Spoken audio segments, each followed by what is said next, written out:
Magandang araw sa inyong lahat, mga giliw na tapakinig. Tayo'y nagtipon upang ito'y masaksihan ang makulay na masining ng balagtasan. Sa araw na ito, ating pag-uusapan ang teknolohiya, tulong ba o sagabal sa ating kaalaman.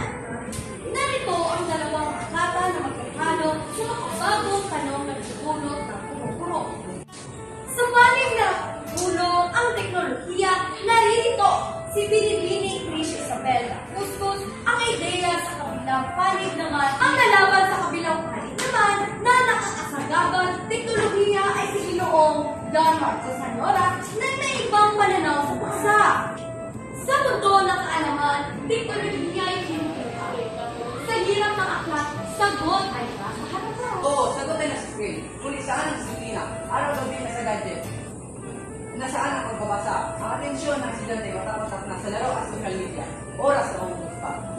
Ang mga bata ngayon ay mas mabilis matuto. Video tutorial at apps ay puno sa guro. Isipin mo, kung walang gadget o internet ang mga mag-aaral, mas magiging masipag, hindi ba dapat? Hindi kasalanan ng teknolohiya kung nawawala sa landas. Kung ang batay natutubuan, magagamit ito ng Ang bilis nga ng sagot. Ngunit totoo ba? Hindi lahat ng nasa internet ay tama. sa research at testing, paano magagawin kung walang teknolohiya? Lahat manumanong na ang manggit?